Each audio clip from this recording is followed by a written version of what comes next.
guys, welcome back to my channel. So today's video is going to be all about beginner friendly makeup looks.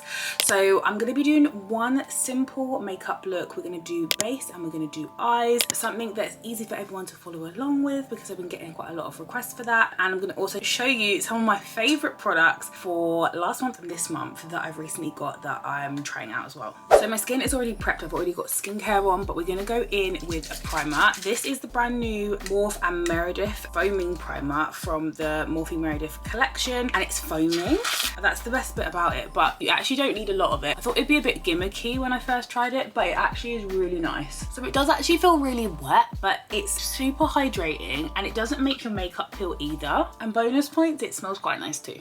Okay, next, if you haven't heard me rave about this already, you haven't been watching my TikTok or my Instagram, this is the Makeup by Mario Surreal Skin Foundation. So I'm just gonna go ahead and put a couple of dots on my face. So here I'm using the shade 18W and I'm just using a really fat buffing brush to push that into the skin. This is the Zoeva 104 buffer brush.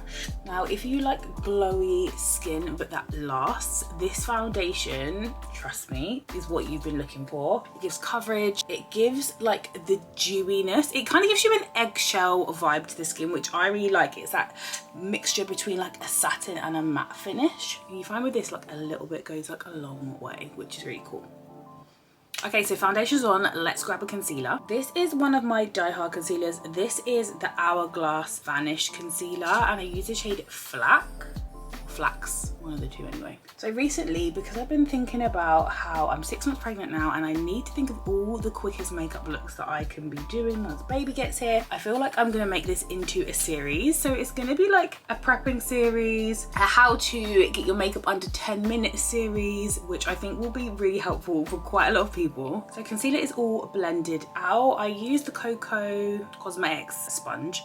I haven't got this damp at the moment. It's just dry because I feel like when it's dry, it takes up a bit more products, which gives it a little bit more of a natural look. I use it wet if I'm like really trying to build up coverage, but that's just my preference. Powder Puff and the Huda Beauty powder, and I just pop that underneath the eyes.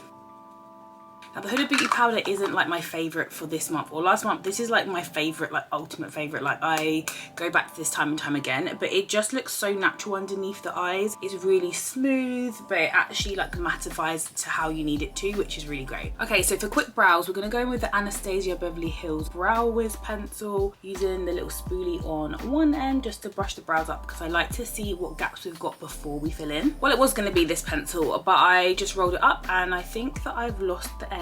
So we're gonna use something else. Okay, to switch it up, we're gonna go with the Clinique, what's it called? Quick Liner for Brows Stylo. So that's what we're gonna use. It's in the shade brown. I've used this before, I've been using it, but I just left it at the bottom of my makeup bag. So I like to do a couple of strokes at the fronts of the brows, just to get a little bit more of like a square shape, because the fronts of my brows can look quite rounded and I don't like that look. And then just going upwards along the bottom of my brows, because that's where I like to kind of get a bit more shape. The top of my brows tend to be a bit more shaped, and then the underneath my brows just look a little bit like so, going along like that. And that's literally all I do to the brows, and then do the same on the other side. Once I've done both brows, I like to go in with a brow set. My rule is that if I feel like there's no hairspray in my eyebrows, then my brow set is not setting enough. So I can't find the one I'm looking for. I usually use one from Milk, which is actually really nice. It looks like this, like same size, but this one is the L'Oreal one, so we're going to use this today just so I can get something on. And we'll do a little test at the end to see if it sets good enough, because I don't think I've actually used this before. I mean, it's in my makeup bag, but I don't think I've actually put it on. Okay, so brows are done. We're gonna go in some contour. This is the Made by Mitchell blush in the shade Blend and Snatch. Now I literally use a small amount like that on both sides, but work quite quick because they do like set down. And then you want like a smallish size brush so that you can actually go in a circular motion to blend it out, but also still keeping it in the same area. And look how stunning that blends out. So seamless. Love it. Love, love, love. Again on the other side. Beautiful. And then also for me, my forehead tends to be the darkest place, so we're going to go across the forehead too. So a couple of strokes. and then blend that out. And then the brush I'm using for this is a Morphe brush. It comes as a set though, so I don't know if you can buy it individually. I'll tell you the number in a second. So this is the V108 brush. And then with the excess that I have left on my brush, I just like to go down the sides of the nose like that. Not too much, because nose contouring isn't really my thing. I think it looks a bit too harsh on me, but we do a little bit. And then we've got Rare Beauty for blush. And that is in the shade Grace. And this is another Morphe brush. This is the V115. To think I never wore blush, like for so many years. I used to think I looked like a garden gnome with blush, and now I just can't get enough. So here you can go add a little bit of highlight if you want to. You can use liquid, you can use powder. There's no preference. Sometimes powder is a little bit easier. Liquid looks a bit more natural, but it's up to you. Again, this is another Rare Beauty one. This is in the shade Mesmerizing, and I like to keep it right close to my eye area. Then just blending that out. How beautiful. And also, speaking of me being 6 months pregnant, it's my baby shower next month. So on the 9th, I think it is. Yeah, on the 9th. So literally I've got like 4 weeks to go. So I need to start thinking of some baby shower looks. So I feel like that might be in the next video as well. I don't know if I'm having a boy or a girl. And I don't know whether to theme my makeup boy or girl makeup. I have no idea what my outfit is. So as I keep saying more and more things, like I'm just thinking, okay, this just widens the range of the type of makeup that I could have. But I don't know what you guys think. Tell me in the comments if you think I should have like a pink or a blue theme, depending on what I think I'm having. I think I'm having a boy though, but I think blue eyeshadow looks really nice on me. I think it looks good with my eyes, so that could work. Yeah, tell me what you think. Should I do it like that, or should I just go completely different? Not sure. So let's do some eyes. So we're gonna use the Rare Beauty eyeshadow sticks. I've got one in the shade Compassion and the other one is in the shade Wellbeing. I don't really use both of them, but I'm definitely gonna use this one. So the great thing about eyeshadow sticks is that they can be really easy to apply. So we're gonna just start off by scribbling all over the lid like this, and then you want to get a fluffy brush. The one I'm using here is another Morphe brush from that same collection as the face brushes that I was using. It is a V202 brush.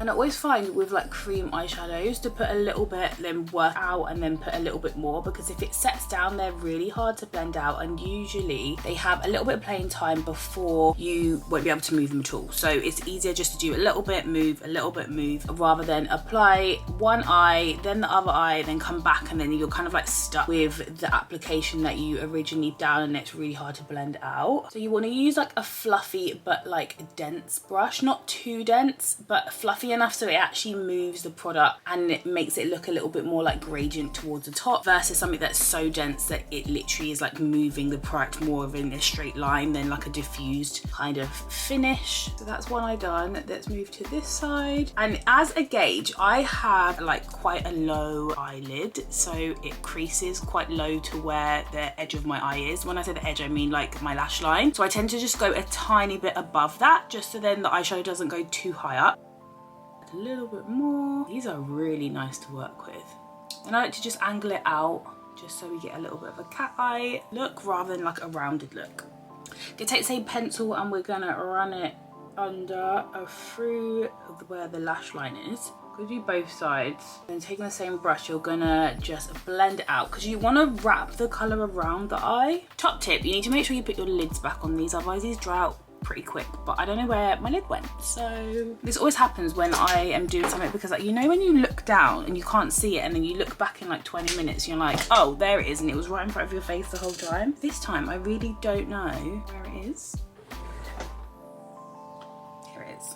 What did I tell you? It was right in front of my face. Okay, so then this one was the shade Wellbeing. I'm gonna pop this in this inner corner here. I just like to do an inner corner highlight. It's just something that I think works really nicely on brown eyes, and also it works nice on my eye shape as well. You don't have to do it, not everyone likes to do it. A little tip as well, when you do like inner corner highlight, it actually makes your eyes look further apart. So if you have got more of like a wide set eye and you do it and you're a bit like, oh, I don't know why it just doesn't doesn't do what you want it to do. That might be why, because it would make your eyes look even further apart. Whereas if you've got just like a normal set eye, or your eyes are a little bit like close together in the center, you tend to find that people like it a lot more on themselves. There's no given rule. Makeup's makeup. You can kind of just do what you like and what your preferences are, and hence why I put it on me. So you could literally just leave this eye look here, put some lashes on or put some mascara on, but I'm gonna amp this up ever so slightly. So I'm gonna take a black. I literally just grabbed any makeup palette. This is the Huda Beauty Wild Jaguar. I think it's a times 9 palette. I'm gonna use this black right here. So taking another Morphe brush, which is really rare for me because usually the brushes I use are Sigma brushes, which I can do a whole separate video on if you want, but this one is really unique. It's super small, which is really good for what we're gonna do. So we're gonna literally just push that literally along the lash line. We're not gonna go the whole way. We're just gonna kind of go 3/4 of the way, and it will give us a little bit of like a smoky feel. Make sure you get it right close to the lash line as well, because you don't want no gap. And then we're gonna do the same on the other side, and it should stick really nicely because you've got that eye pencil down anyway, and it will cling onto it like it's the base. Then with the excess that's left on the brush, don't go back in and dip the eyeshadow. You want to just start to blend out the edge going up towards the lid of your eye, and this will give you like a little bit of a smoky diffused look. And do the same on the other side. The key is you just want it to look really gradient, and then the darkest part be right next to the lash line, and that is literally it. You can run this a little bit under here too if you want to just like continue drama a little bit. And my key tips are, whatever you're doing with eyeshadow, make sure whatever you did on the top you repeat on the bottom. Not always, but most of the time. And then with the bigger brush, just give it a blend out before we go in and we add some lashes. So I'm going in with my NYX lash liner glue. I mean, at the moment it doesn't look great. It doesn't really look great as soon as you start using it, because you actually apply this onto your skin versus apply the glue onto the lashes. But I find this really helpful for me because obviously where I film content most days, that means I'd have lashes coming on and off, and at one point my lashes started to fall out, and then I was like, actually, do you know what, this works so much better because I can be really specific where I'm applying the glue versus putting it on the lash itself and then it getting onto my lashes, and then when I'm pulling the lashes off, it's then pulling my natural lashes out as well. Plus, this is just so easy. I use the clear one, which is in the wide tube. They do have a black one, which is like, you remember when everyone was using those black liquid liners that were like sticky? It's like that, but I feel like this one is so much more versatile with loads of different looks. What I tend to do is I just go over the same line twice. So I do one side, line it, go to the other side, line it, then go back to the first side, line it again, and then that should be enough to keep your lashes in place for literally like the whole day. And also it should go tacky enough as well that you literally can just apply your lashes onto the other side. So work on one side, apply lashes on the side that you didn't just do, if that makes sense. It gives it a bit of time to get a bit stickier. And these lashes are also from Kiss. These are from their Drip collection, and they are in the style You Do You. These are like my favorites. I always get compliments on these. I really like a lash that's like loads of different lengths rather than like one length the whole way through. I think it complements the eye shape just a little bit better, and it breaks it up a little bit as well. Then you just literally pop your lashes on like this. How easy was that? If you've got a lash applicator, you can always just go in and just squash them down to double check that they are all secured in place, because sometimes it can be hard to see the lash band once they're on your eyes. Then if you're a mascara girl for the bottom lashes, you're going to go ahead, add your mascara to the bottom lashes. And also if you use like a little bit of more of like a smaller lash for a look like this, it would make it look a little bit more subtle as well. Obviously the lashes I use are like quite big, but you can go for a smaller lash and it would obviously make the look a little bit more, you know, softer. And then lastly for lip, I'm gonna go super easy because we were saying this is like an easy makeup look. So what you want to do is you want to grab your favorite lip liner. I always go for a brown lip liner, but whatever your preference is, if you want to use like something that's a little bit more pinker, you can do that. So you'll forever catch me in this shade of lip pencil. This is the MAC Cosmetics Cork lip pencil. So I'm gonna just line the lips. I just go around the outside like that. And you can get your finger and just like smudge it if you don't want it such like a harsh line. It makes it look a little bit more ombre, like so. And then you can sketch in the corners if you prefer that. It's just all about what you like and how you like it to look. Then to keep it simple, we're going to go in with a lip oil. I'm obsessed with lip oils. I'm going to go with this one because I would have used a clear, but sometimes when you use a brown lip liner with a clear, it just makes the gloss go dirty, which obviously makes me a bit sad. So this is the Iconic London in Queen Bee. It's like a slightly peachy colour, but you can't really see that colour when it's actually on the lips. But it complements the brown lip liner really well, I think. And with something like this, you don't need to think too much on like when you have to reapply it outside, because the gloss itself is easy and it doesn't go everywhere and all that kind of stuff. So this is the finished look. I hope you enjoyed. If you've got any questions, comment them below and I'll see you in the next one. Bye guys.